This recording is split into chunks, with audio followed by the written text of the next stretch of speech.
Welcome, everyone. This is the second session of Introduction to the Book of Daniel with Dr. Rachel Slutsky. And with that, I'll turn this to you, Dr. Slutsky.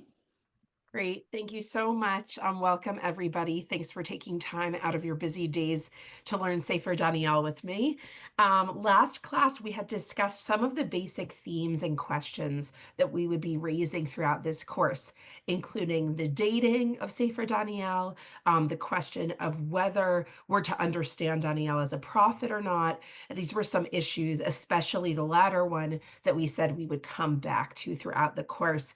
And we mentioned that the Sefer is really divided kind of into two parts. The first part are a series of stories, and the second part is a series of visions or prophecies that Daniel has. And they're kind of less anchored into a narrative framework. So we're exploring the first half of the Sefer today. And last class, we'd gotten started with this endeavor by looking at Perek Aleph, at the first chapter, which you'll recall was this introduction to Daniel and his three righteous friends, these three kind of pals of the superhero in the story, which is a little bit the way Daniel is set up as this heroic figure. So he has Mishael, Hananiah, and Azariah, his three buddies, and they are in this Gentile court. They're in the Babylonian court of Nebuchadnezzar after the exile in around 586 BCE. And we discussed in that first class, they're so righteous that they decide to observe kashrut. This is an interesting sefer in many ways, one of which is in terms of these early Jewish practices that we see evidence of them being carried out in the narrative. So they observe the laws of kashrut, they forego the Babylonian cuisine, and indeed it makes them none the worse for wear. They prove themselves the strongest, the smartest, and really the Babylonians are blown away with them.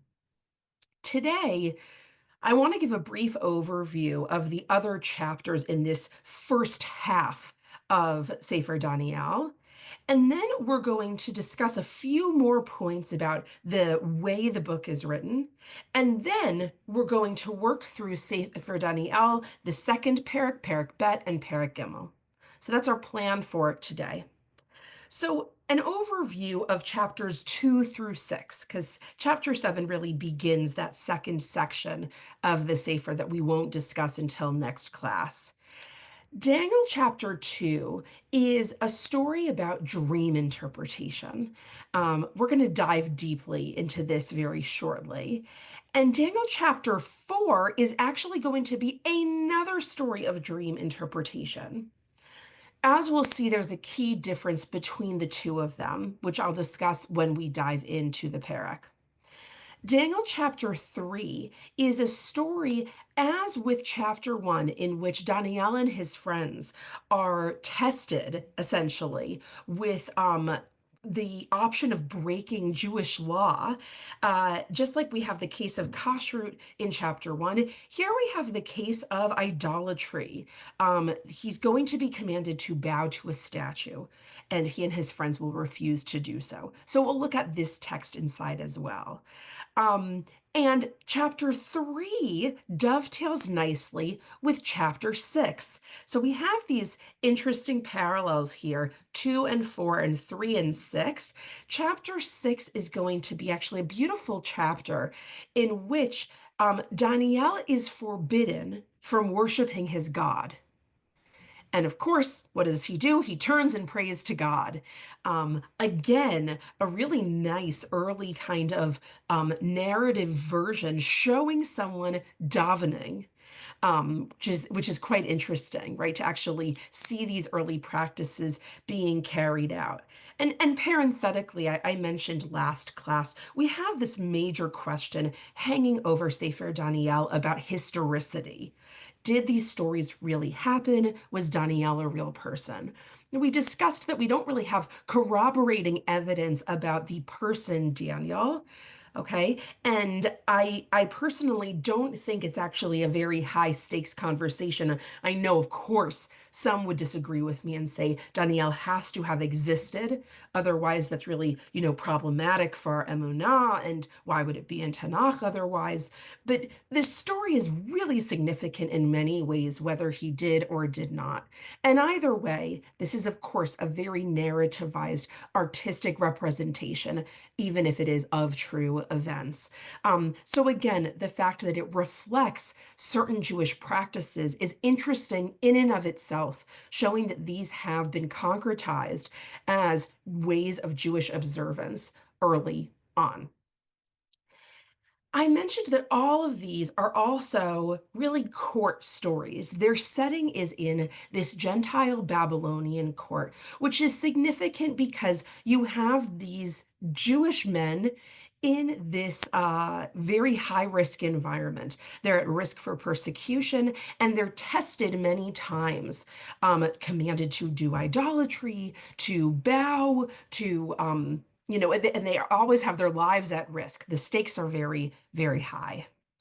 So, a few notes about style before we look at actual text. Two things that we're going to see pretty early on in this book are an attempt first at an imitation of Persian stylistics in writing.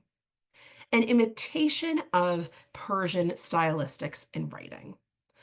And what I mean by that is that this text is, for the most part, composed in Aramaic. So I'll point out a few words or phrases in Aramaic today, but for the most part, we're going to be looking at the English translation. Your source sheet has all the original on it as well, but I don't assume knowledge of Aramaic for this class. But the style is often one of many lists. It's kind of a verbose, a little overdone style of writing. There's a fancy German word that it's kind of the Gattung, the form that it takes is one of lots of lists. Lots of lists, and we're going to encounter lots of lists from the get-go. So the story really tries to bring you in to the environment that Daniel himself would have lived in its very form of writing. And we'll see that soon. And not unrelated to that is a second point, which is that sometimes this is used to comic effect. So I think you'll chuckle as we read some of these chapters, because even though they deal with serious subjects of oppression and this high risk environment in which Daniel and Hananiah and Mishael and Azariah are sometimes threatened with the penalty of death, there's actually some very humorous things that will arise, humorous demands made of them, almost unbelievable ways in which they are able to avoid calamity, and ridiculous things that are requested of them. And these lists that keep being repeated almost have this effect, this auditory effect as you hear them of being a little bit ridiculous. So there is something almost humorous about the story as well, while it deals with serious subject matter about what does it mean to live as a Jew in exile in a Gentile court.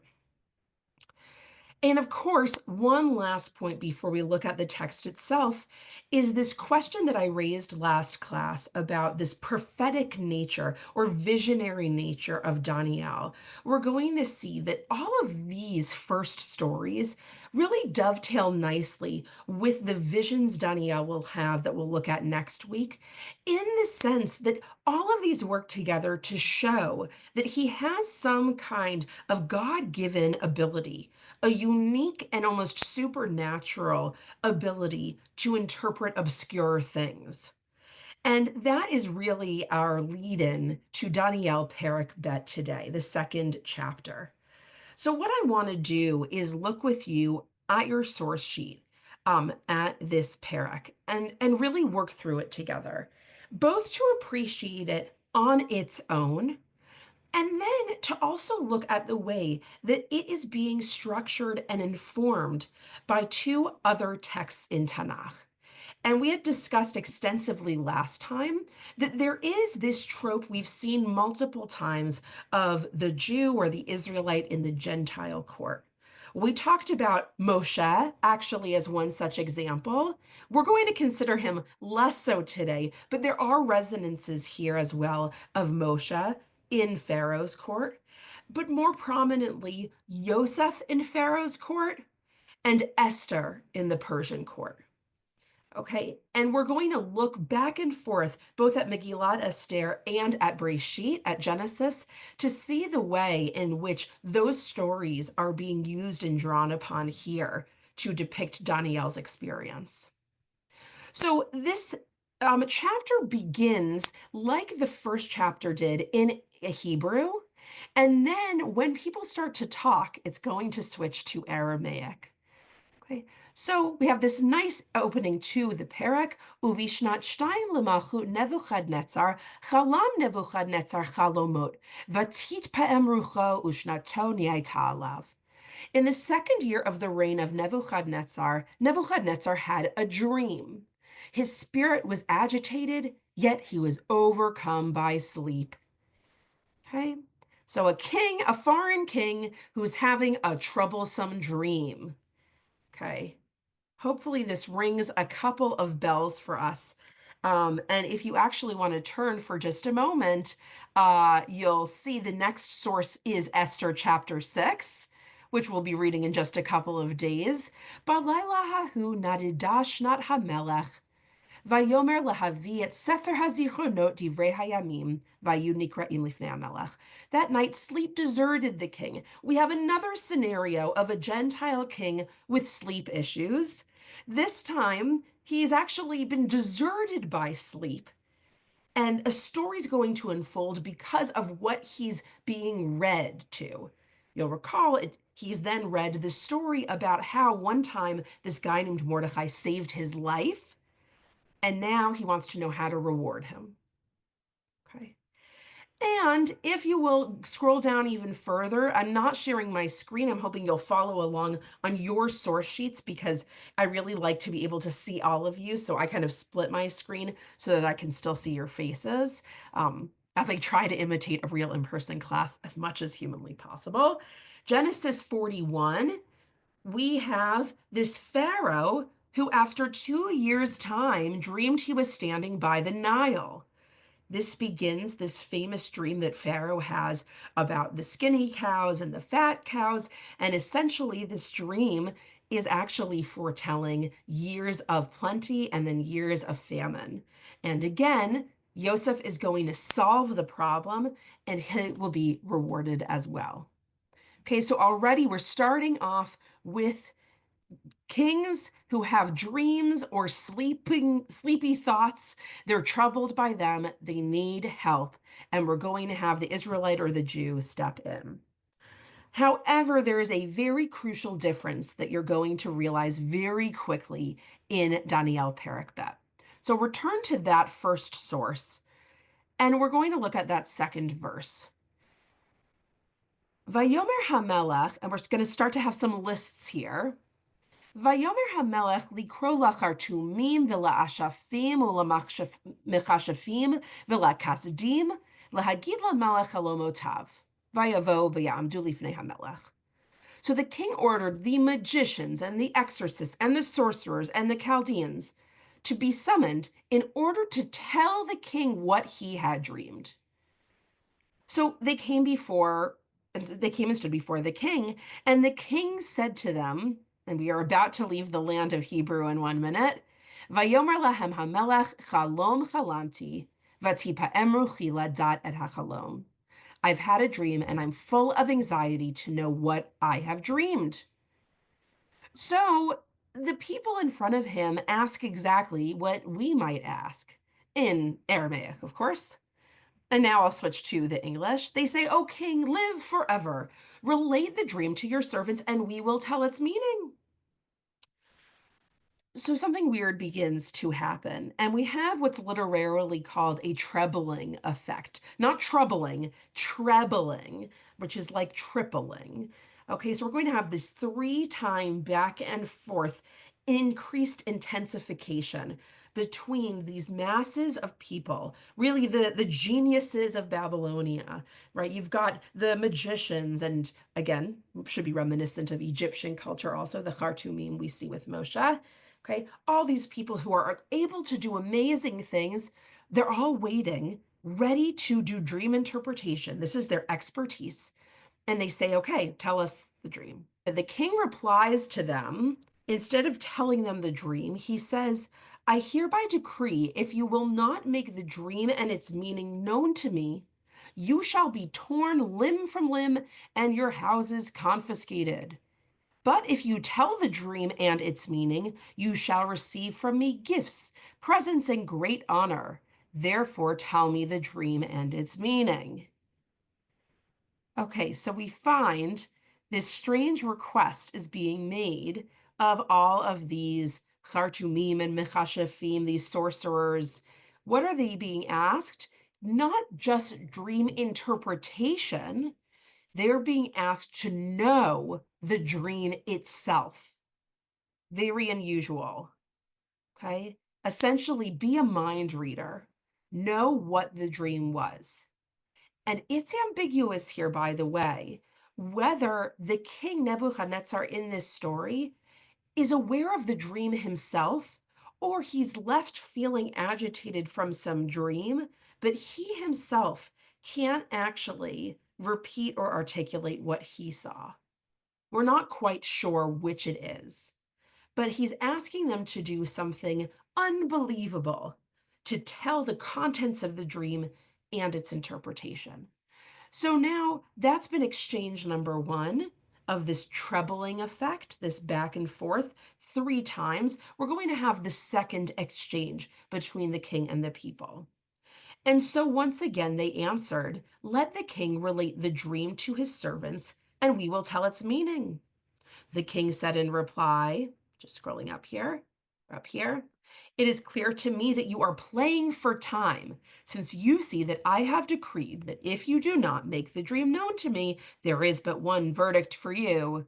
You have conspired to tell me something false and fraudulent until circumstances change. So relate the dream to me, and I will then know that you can tell its meaning. Okay, exchange number 2. Notice even the dialogue has this almost comical redundancy here. So even though we're dealing with, a serious topic and these people's lives are at risk, there's something almost funny in the story. This is so overblown, so extreme, and the people are being asked to do something no person can do.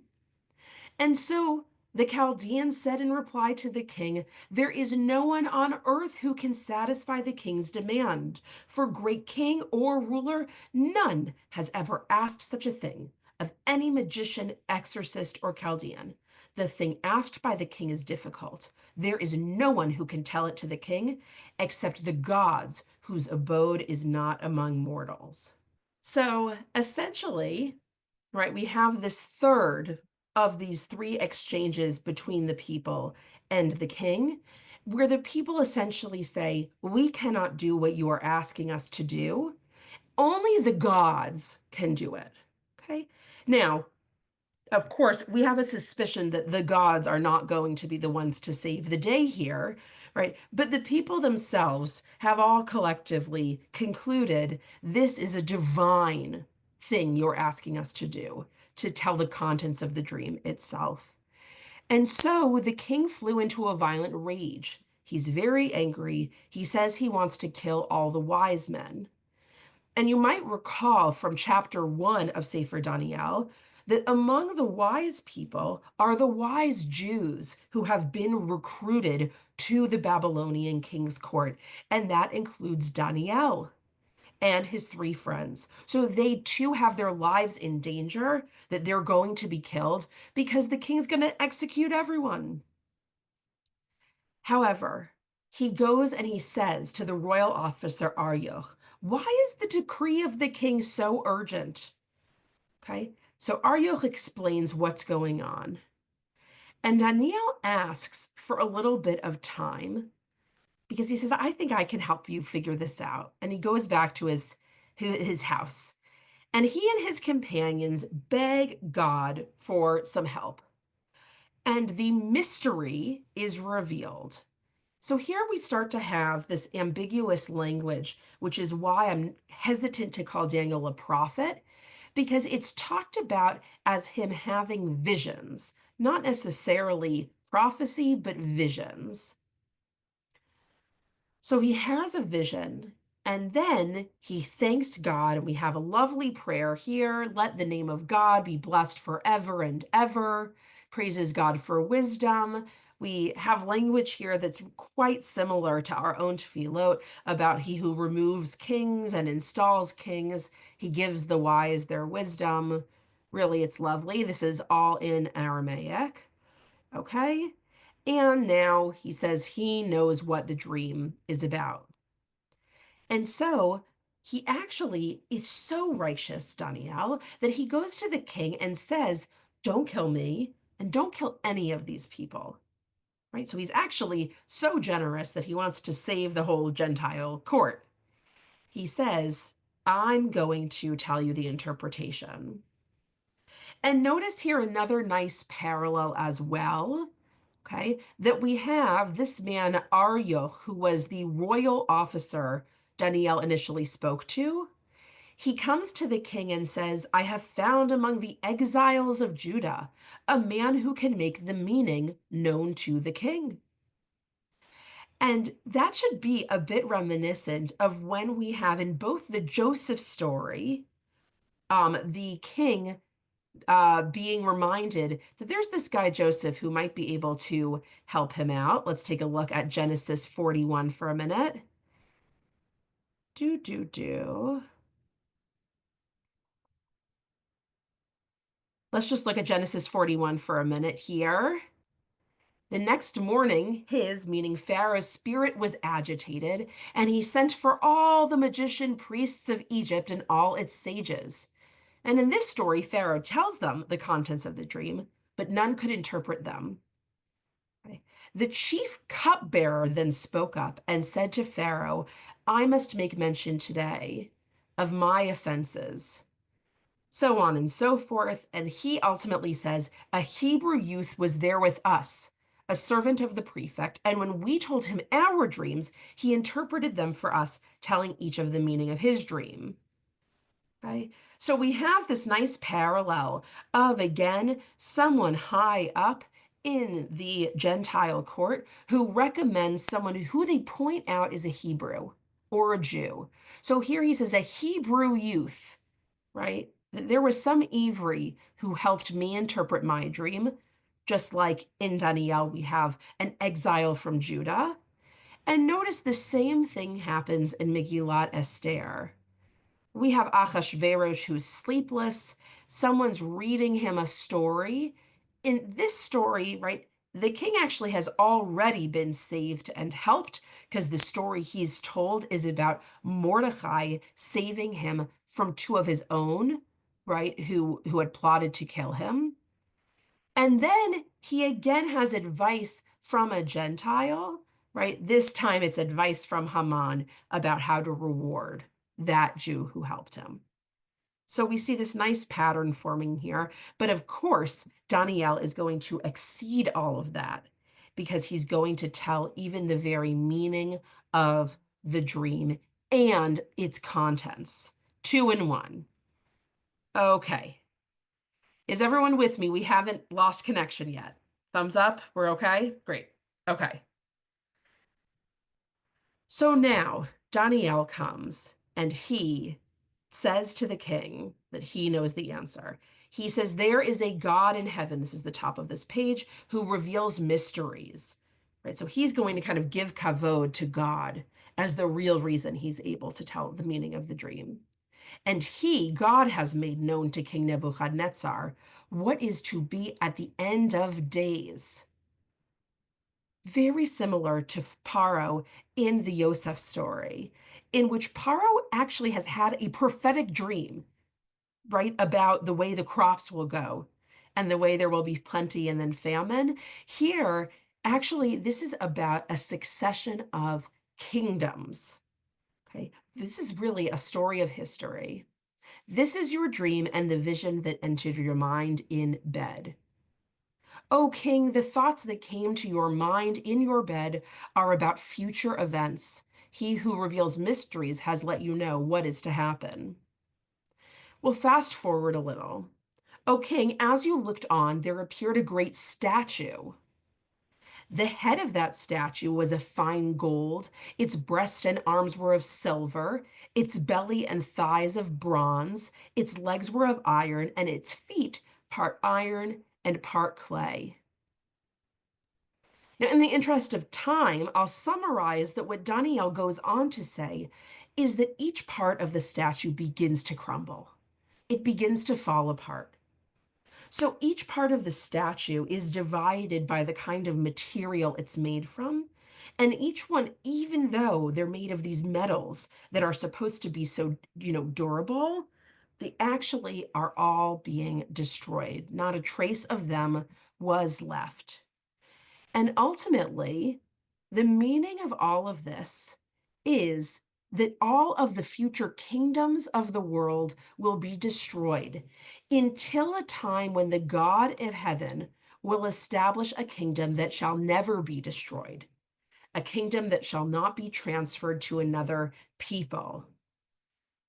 Daniel is a bit ambiguous about this, but we can probably guess he means that there is this vision here that there will be, at the end of the day, no other kingdom except the kingdom of Judah, which will be restored, and it will live forever.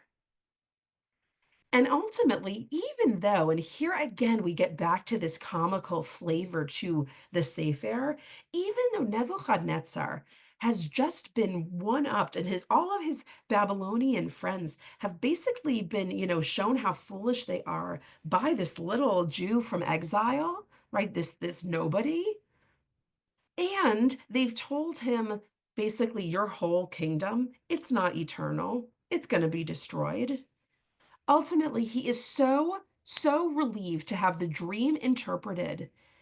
What do we read? The king Nebuchadnezzar prostrated himself and paid homage to Daniel and ordered that a meal offering and pleasing offerings be made to him. He begins to worship Daniel. That is how thankful he is that Daniel could interpret fully. And he acknowledges the God of Israel.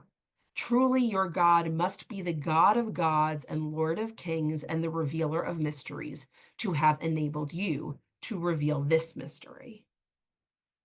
Now, don't think Nebuchadnezzar has become a monotheist or become Jewish. That's not the case at all. And there's something humorous here that he's a bit foolish, so he's grateful that Daniel interpreted the dream, even though the dream predicts Nebuchadnezzar's own demise. And ultimately, he elevates Daniel and makes him governor of the whole province and chief prefect of all the wise men of Babylon.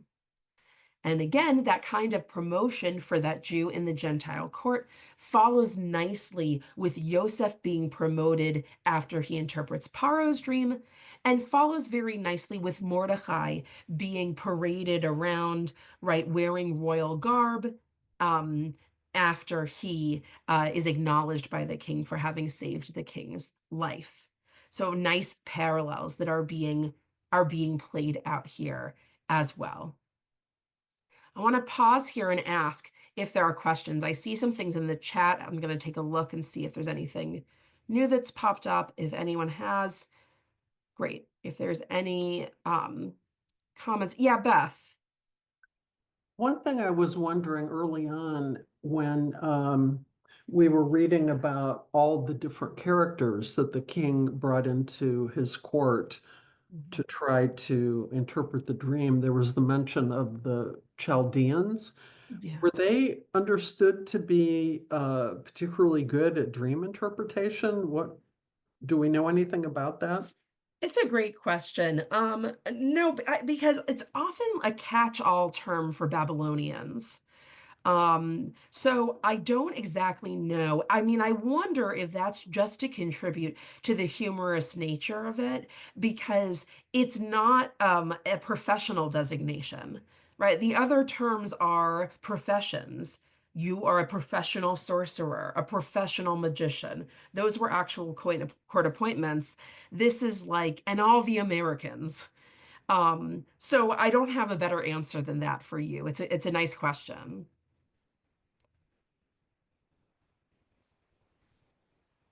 We'll continue, and if other questions come up, please chime in. We're going to move now to the next chapter, and we're on a bit of a roll. We know some things now about what Daniel is capable of, and a little bit about the strange personality of King Nebuchadnezzar. Okay, which, according to this Sefer, and again, there's this comical element, he flies into rages, right? He is willing to sentence everyone to die, and he's willing to have kind of an overflow of love and praise for someone who is actually able to do as he says. Very extreme emotions. And we've already encountered, as Beth, you mentioned before, lists of people, right? The magicians and the Chaldeans and the this and the that. We're going to see a lot of that in chapter 3. So in chapter 3, we see actually a statue is built, right? Dovetails nicely with the vision that Nebuchadnezzar had had of a statue, right? He makes a statue of gold, 60 cubits high and 6 cubits broad, and he set it up in the plain of Dura in the province of Babylon. King Nebuchadnezzar then sent word to gather, and I'll try to do this in Aramaic so you have the full effect. Okay, Unebuchadnezzar Malka shlach lemichnash laachashtarpanaya signaya ufachavata adargazraya gidavraya ditavraya. He sent word to gather the satraps, the prefects, governors, counselors, treasurers, judges, officers, and all the Chol Shiltonei Medinata, all the provincial officials. Right, so this huge list to attend the dedication of the statue that King Nebuchadnezzar had set up. They call it the Chanukhat Tsalma, the dedication of the statue. And so it repeats the satraps, the prefects, governors, counselors, treasurers, judges, officers, and all the provincial officials assembled for the dedication of the statue. Okay. And then we have another humorous list. A herald proclaimed, "You're commanded, O peoples and nations of every language." We're about to get to the first bolded part here. When you hear the sound of the horn, pipe, zither, lyre, psaltery, bagpipe, and all other types of instruments, to fall down and worship the statue of gold that King Nebuchadnezzar has set up. Whoever will not fall down and worship shall at once be thrown into a burning, fiery furnace. Okay. We're going to come back to this fiery furnace image. Some of you will be familiar with it from this Sefer, and some of you might feel like, oh, I've heard that in the context of Abraham. What's going on? And if that does not resonate, that's fine as well. Now we begin with this comical repetition that people begin to hear the sound of the horn, the pipe, zither, lyre, psaltery, and all other types of instruments. And they all start to worship the statue. Now, here is an interesting moment where we actually don't have attestation that the Jews have or have not complied with this command. We don't have it directly from some omniscient narrator. We do have these Chaldeans again, okay, certain of the Babylonians who come to slander the Jews. I don't know that slander is the best translation here, okay, but it is clearly that they want to do them harm. But perhaps they've come to tell the truth, which is that the Jews are not doing idolatry. They spoke up and said to King Nebuchadnezzar, "O king, live forever. You, O king, gave an order that everyone who hears the horn, pipe, zither, lyre, psaltery, bagpipe, and all types of instruments must fall down and worship the golden statue." Right? And that if you don't, there's big consequences. And now we see in the bolded section at the bottom, there are certain Jews whom you appointed to administer the province of Babylon. And now they give the names, the Babylonian Aramaic names that we discussed last class of Daniel and his three friends. Shadrach, Meshach, and Abednego, those men pay no heed to you. Really, that's Daniel's three friends, not Daniel himself. O king, they do not serve your God or worship the statue of gold that you've set up.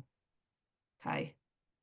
Now, this is a strange chapter, I should mention, because really the righteous people in the chapter seem to be, at least by name, the three friends of Daniel, not Daniel himself. We're going to see perhaps Daniel make an appearance towards the end, but the camera's really focused on these three righteous friends, and Nebuchadnezzar asks them, "Is this true, what I've heard?" Right? And again, it keeps repeating, is it true that you won't bow down when you hear the horn, pipe, bagpipe, all these instruments? And what power can save you? And so they have a very beautiful, beautiful answer here in bold. Shadrach, Meshach, and Abednego said in reply to the king, O Nebuchadnezzar, we have no need to answer you in this matter. For if so it must be, our God, whom we serve, is able to save us from the burning fiery furnace, and he will save us from your power, O king. But even if he does not, be it known to you, O king, that we will not serve your God or worship the statue of gold that you have set up. Very, very interesting here, right? We see this isn't simply a declaration, I know that I'm going to be magically saved. This is actually also a declaration of martyrdom, right? We we really hope, wink, wink, God, please come and save us when we're put in a fiery furnace. But also, if God fails us, we're still not bowing down. You're not winning this battle, Nebuchadnezzar, because we'll die. And so they are thrown into a fiery furnace, a furnace set to 7 times its usual heat. And actually, it is so hot that the people who throw them in, they are actually killed just by being near the fire, it says. The flame killed the men who carried up Shadrach, Meshach, and Abednego, the Aramaic names of Hananiah, Mishael, and Azariah. And they are dropped, bound up. They're dropped into this furnace where they're supposed to die. But the king is alarmed. We can imagine that perhaps he can see, and people have drawn pictures that they think adequately illustrate how an ancient furnace would have looked, that you probably had an opening at the top through which these individuals were dropped, and then an opening on the side that's open so that you can see inside the furnace. So Nebuchadnezzar is looking in, and he should be seeing three people bound up, lying there, burning to death. But what does he see? He says, I see four, not three, four men walking about unbound and unharmed in the fire. And the fourth looks like a divine being. Very, very strange. And again, Nebuchadnezzar seems to acknowledge they really must have a powerful God because he calls to them, servants of the Most High God, come out. And they come out of the fire, and their clothes haven't been burnt, their bodies haven't, right? We can also imagine a little bit the burning bush here, the sneh, right? A bush that's not consumed. Here we have, this is on steroids, a person who is not consumed by the fire. And again, Nebuchadnezzar blesses the God of these people, and he allows them permission to worship their own God and none other. And Nebuchadnezzar, given that he has almost a comical temper in this story, says in this final bolded portion, I hereby give an order that anyone of any people or nation of whatever language who blasphemes the God of Shadrach, Meshach, and Abednego shall be torn limb from limb and his house confiscated, for there is no other God who is able to save in this way. In all these stories, Nebuchadnezzar never really understands this God is the only God, right? But he always acknowledges, oh, that God is awfully powerful. And so the story is solved. Now, of course, this is a very, very strange story in many ways, most glaringly because Daniel doesn't actually appear in this chapter. And you have lots of commentaries who are trying to figure that out. So, one idea is that, of course, Daniel is that fourth person in the furnace, right? The one who looks like a divine being. It's Daniel. He's like has amazing powers, and he saved the day. We will discuss someone like a divine being who appears in a vision of Daniel's next class. But for our purposes, it does remain ambiguous in this chapter. Maybe it's just focusing on Daniel's righteous friends. Okay. Maybe there's another version floating around and Daniel like didn't make the final cut. Whatever the case may be, this is what we're left with. Now, I want to just spend a minute. We focused a lot on looking at the second chapter of Daniel intertextually, trying to look at it in relation to other biblical texts. So we drew upon Megillat Esther and how it connects to Daniel. And we looked at Genesis 41 and how Breshit has parallels with Sefer Daniel. I also want to think about this chapter and the way that Midrash, that certain rabbinic narrative interpretations of texts build upon other biblical stories.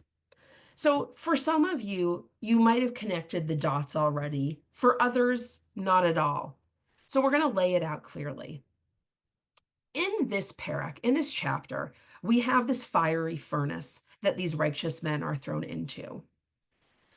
And we don't have a fiery furnace, excuse me, anywhere else in Tanakh. We do, however, have a very interesting, very famous midrash about Avraham Avinu, about Abraham. So I want to skip down to that source and then go back up. In the Midrash Rabbah, in Breshit Rabbah, a rabbinic compilation from the 3rd or 4th century CE, we have a comment that's made when we first are about to meet Abraham. Okay.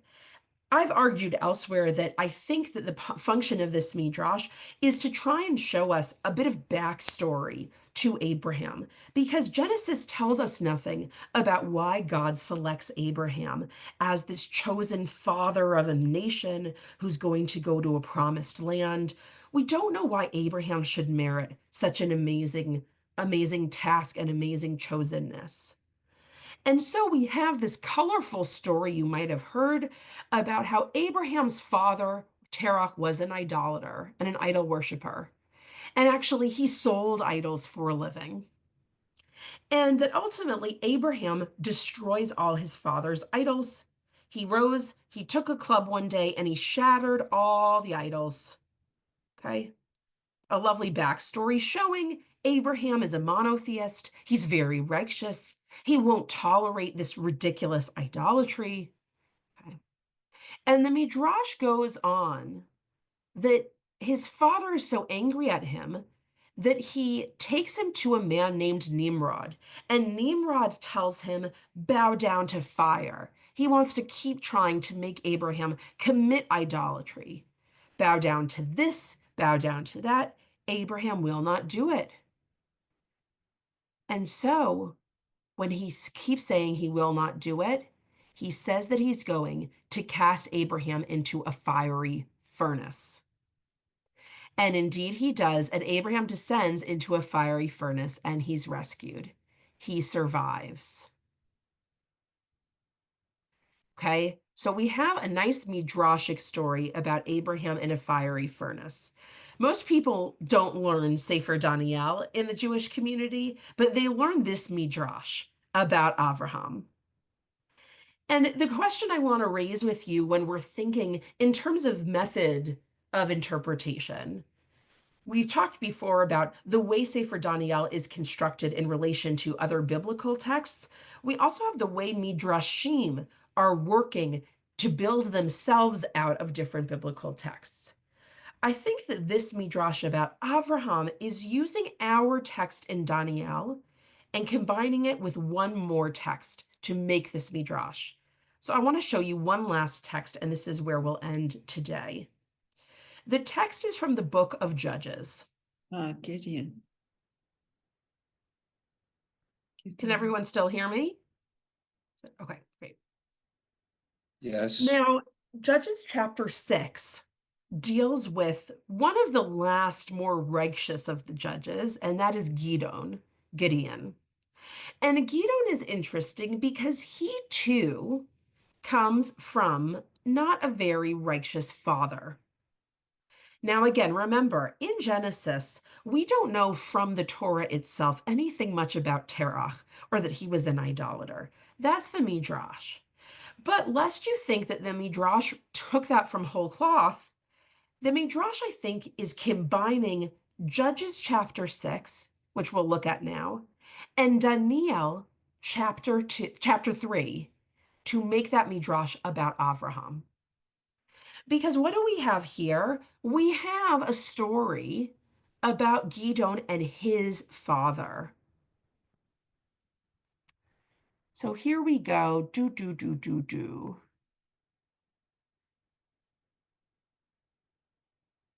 We know that his father is an idolater because God says to Gideon, take the young bull belonging to your father and another bull, 7 years old. Pull down the altar of Baal, that's this idolatrous god, that belongs to your father, and cut down the sacred post that is beside it. And then build an altar to Hashem. Okay, so we know that actually who did have a father who it says explicitly in the text was an idolater? Gideon. He had a father who was an idolater. Okay, and who goes and destroys the idols and the altar to the idols? Gideon destroys it. And the next day, the townspeople find that the altar of Baal has been torn down. They're furious. They said, who did this? Gideon did it. Okay. And the people say, bring your son, Joash, that's the name of Gideon's father, right? He should die for what he did to our idols, or to this altar for the idols. Okay. And then it's interesting, Gideon's father here says, you know what? No. If Baal, that idolatrous god, if he's really a god, let him fight his own battles, since it's his altar that's been torn down. Okay. Now, we didn't look fully at the Midrash from Breshit Rabbah. You might recall that this excuse Abraham gives when his father says, how did all my idols get broken? Abraham says, it's not me who killed them. The idols fought among themselves. Right? And it's kind of this great joke that he catches Terach kind of at this moment of weakness. And Terach says, that's not possible. Uh-oh, you have yourself acknowledged these idols are not real. So I think what's happening midrashically is that we have this story of Gideon and his father, the idolater, combined with Daniel chapter 3 and the idea of a punishment of very righteous people being thrown by a Gentile king into a fiery furnace and surviving. And the Midrash, the authors of the Midrash took both of these texts and created this third story to try and explain the righteousness of Avraham. And in so doing, of course, it elevates the righteousness of all of these individuals, right? Abraham is likened to Daniel and his friends. Daniel and his friends are likened to the righteous Gideon, and vice versa. They're all elevated in this way. So if you've ever wondered where this fiery furnace business comes from, right? Because I know growing up, I heard of it much more in relation to Abraham, but when I studied Breshit, I couldn't find it in the text. Very, very strange.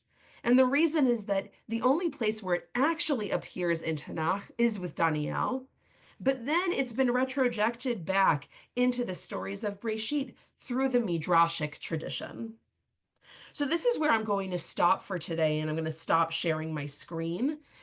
We don't have time because this is only a 4-part class to do chapters 4, 5, and 6 of Sefer Daniel. But what I've tried to do is also show that many of those chapters overlap with the ones we've done today. So we have another chapter about Daniel and his friends being commanded not to pray, and they pray. Trouble ensues. We have another chapter about a statue. We've just a dream interpretation. We've discussed dream interpretation. So next class will begin with Daniel's very colorful visions and what they might be about and what they're doing in the text. And with that, I will open the floor to questions and comments. We have a few minutes left.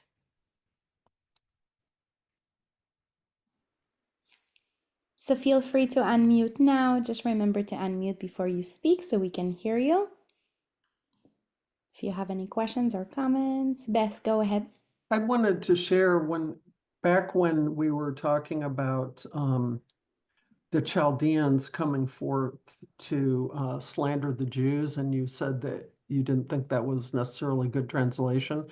I looked in Robert Alter to see what he did with that. And what he says is that they spoke out and came forward and denounced the Jews. I mean, I like that, right? Because that is not necessarily saying they in any way lied. It's just they spoke negatively. Right.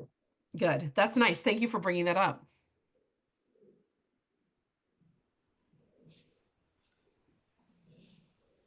Okay, any other questions or comments? Okay. All right, we So powered through Power Hour. Thank you, everyone, so much for learning with me, and I'll see you next week. thank you, Dr. Thank you. Slutsky, and thank you everyone who Fascinating. participated and always is part of our community here at Drisha. Just a reminder that more classes are happening. You can find information and sign up at drisha.org/classes, and we will see each other next week. Lehitraot.